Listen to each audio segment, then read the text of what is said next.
Hello, you guys.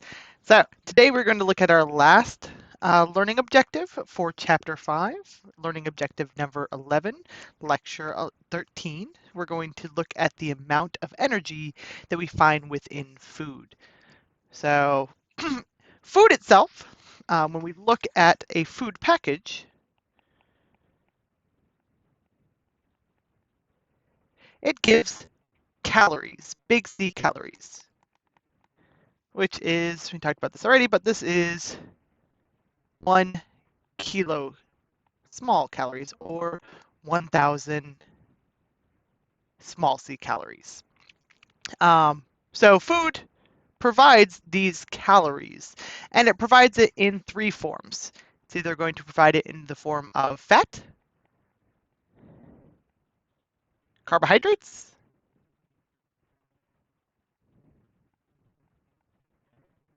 or protein. So each one of these macromolecules, so these are macromolecules,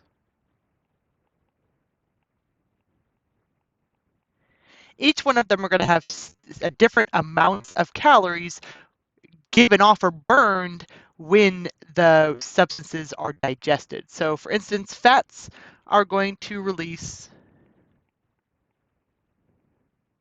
9 kilocalories of energy per gram of that fat.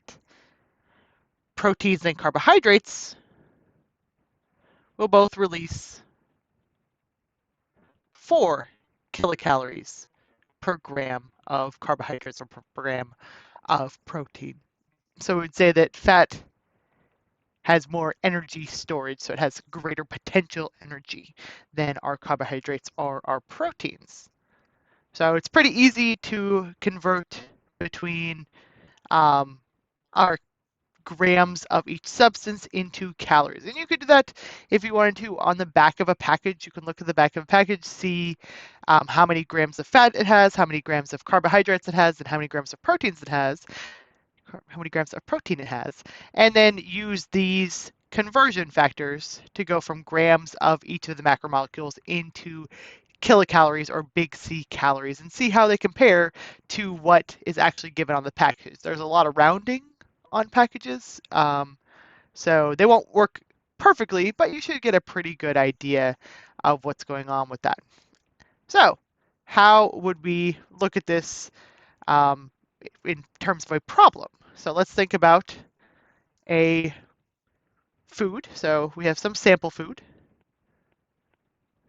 and this sample food has 2.0 grams of fat, 25.0 grams of carbohydrates,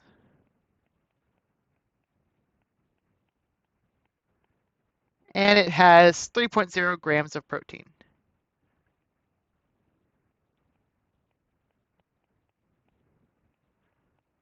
Okay, so some sample food contains these things. We want to know how many kilocalories that equates to, along with how many kilojoules of energy when digested. So calculate the amount of energy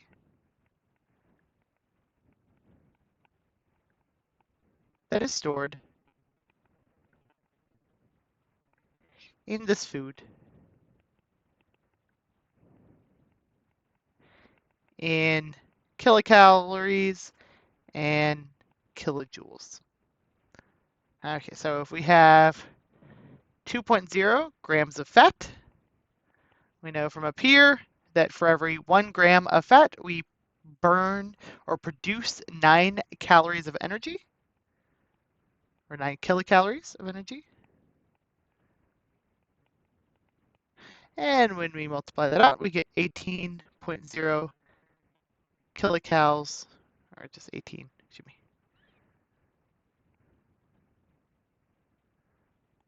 18 kilocalories of energy. And we can take our 25 grams of carbs. Here we get 4 kilocalories of energy per 1 gram of carb. And multiplying that out, we get 100 kilocalories. Treat these conversion factors as exact.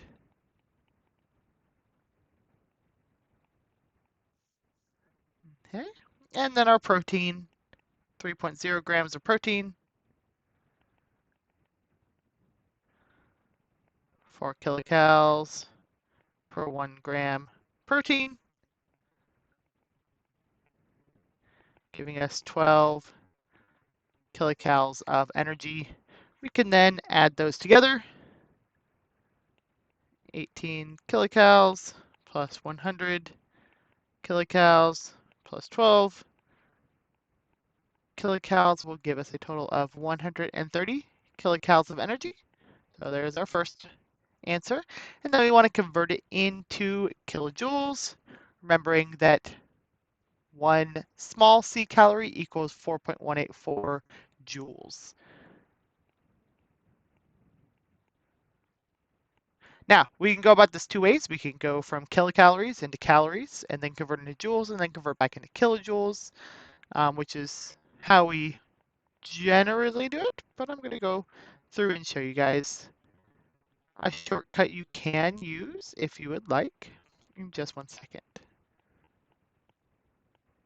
But we're going to go from our kilocalories to our calories to our joules, and then our joules into our kilojoules, giving us 544 kilojoules of energy. Note, if we're going to cancel out a kilo and then bring it back, we don't really need to put that in. So we could just say, okay, for 130 kilocalories, 4.184 joules per 1 calorie. That will cancel out the calorie and leave us with kilojoules. So you don't necessarily have to go through this whole process. You can take this little shortcut right here and you'll still get 544 kilojoules.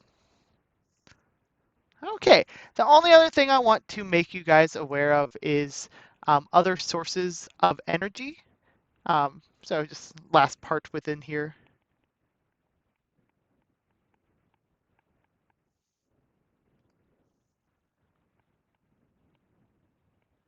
So besides just food, um, we're going to look at sources of energy for the world, right? So most common, the ones that we're really familiar with are coal and petrol or petroleum. And these account for a significant portion of the energy sources we use in the US. Coal, 22.6% of our energy comes from coal, and then 37.6% of our energy comes from petroleum. And I think this is about 2 years old, so it might be a little bit off from there. But that's what our book most recently had. Then our next is, right, another very common one is natural gas at 24%, so a little bit more than coal, a little bit cleaner than coal as well, so that's nice.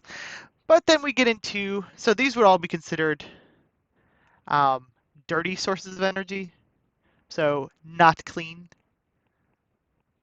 And that's because they have a lot of byproducts, right? They're going to have the byproducts of combustion because these are all going to be combusted, producing carbon dioxide and water.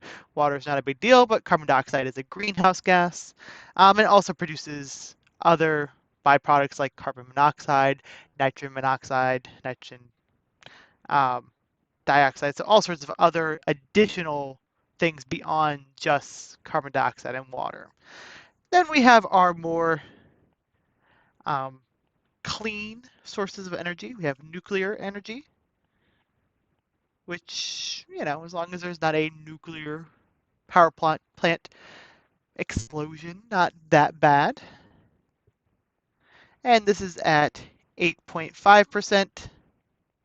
And of course, there is the waste associated with nuclear energy, which isn't great. And then we also have renewable energy sources, So these are going to be things like solar power, wind power, hydropower, and these are coming in at 7.4%. So these are considered our clean energy sources. So those that don't produce greenhouse gases. Okay, that is actually everything that I wanted to go over today. So that is the end of chapter 5. We will start again in chapter 6. Bye, everybody.